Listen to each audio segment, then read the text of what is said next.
Right. One thing I want to ask about is this. Obviously, after this period, like you alluded to before, you had Rogue and then you came to the Optic team. And even though these teams had little periods where they had like a result that was good or a little spurt that things were better than expectation level, obviously they weren't at the level of like a Northwind and DreamHacks and Lands and stuff like that. You know, this was like a step down in your career. At this point in time, I mean, you've sort of alluded to this in the past. Did you actually really seriously consider like maybe I have to just retire? Maybe I just never get a crack at the top again and maybe it's not worth it? No, not at all. I never thought that. I'm not sure. I just felt very disappointed after North, and then I joined Rogue. I actually felt very great in Rogue. I was just like, I went to Las Vegas, lived there, and I didn't go out at all. I just like played CS and grinded CS, and I was enjoying my time a lot, especially when Nico came over. Like I got Nico in from Optic because he was benched, and he came to Las Vegas as well, and that was when we really like began to become better. And like I remember we qualified for Starlighter and won ECS over Liquid and so on. So it was big results for us because we didn't have super strong lineup, you know, like Liquid or any other team. So it felt really great. Everyone was on the same page. Everyone was working really hard. So I felt really good in Rogue. I was also thinking about not saying yes to Optic, even though on paper it was a much better lineup. It was the same salary and so on, so it didn't really matter. But yeah, I really thought about it, but in the end, me and Nico decided to go to Optic because we could obviously live in Denmark close to family and so on. At the same time as lineup was probably better, but I actually think we did much better in Rogue than Optic. And obviously, when I joined Optic, this is like some stuff that people may not know, and obviously, like it happens on the inside of all teams. Like I'm not saying that it's only happening for me or like I'm a victim, but when I joined Optic, they were obviously gonna kick Snobby, but we used him as a stand-in because we didn't, like 3 weeks after I joined Optic, they basically sold it to Immortals Club or whatever. Yes.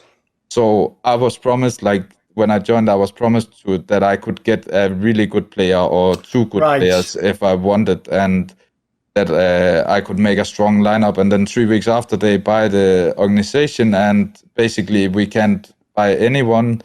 We can't sign anyone on contract, so we played. If people don't get it, there's a key context here is Immortals Gaming Club obviously owned MIBR at the same time, so eventually they were probably going to have to get rid of one of these teams, and I think they were looking to sell your team, right? So I imagine they didn't want to sign players, right? They want to get rid of you, if anything.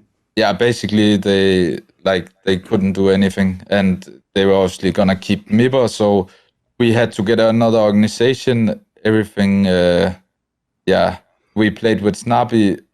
No, like the players in the team had obviously played with Snappy a lot and didn't trust him and so on to the same degree anymore. So it was very rough to play. I don't remember how long we played, but it was an uphill battle, I would say, to think that you are getting a really strong team to that you need to you can't really sign any players. And I actually think Snappy did well. Like, to be honest, he did very well as a stand-in. But when you have this feeling inside the team that some players don't want to play with this player, and the chemistry is not there, and it just goes off. And after that, we got Thesis in without a contract. Obviously back then he was very young. No one knew who he was back then, could they? Like, if people see him now in Heroic, now it looks obvious that you'd pick him up. But back then, I can tell you this, at the first ever Flashpoint in early 2020, he was playing on the Copenhagen Flames team and they came last place, right? I can tell you, MSL, no one even commented on this guy. I did, because I was watching me and Mouse and like, this guy's fucking aim's mental. So like, if you look back now, if he could be anything like he was now, that could have been, I mean, obviously, here's the thing, right? That team on paper, actually, if those players are all at their peak, it was like Config, Cajun B, fucking Nico, Tessis, that would be a fucking amazing lineup on paper. It's just obviously people at different points in their career, right?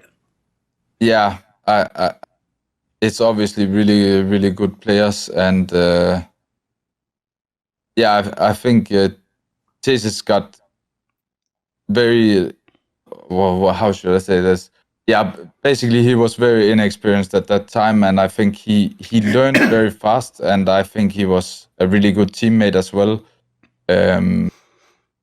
So yeah, I'm happy to see him succeed on Heroic, and yeah, I think not sure what else to say. I don't remember, but yeah, overall the lineup, like it was a pretty good lineup, to be honest. I also think we did a few upset wins, like we went to New York and won against FaZe.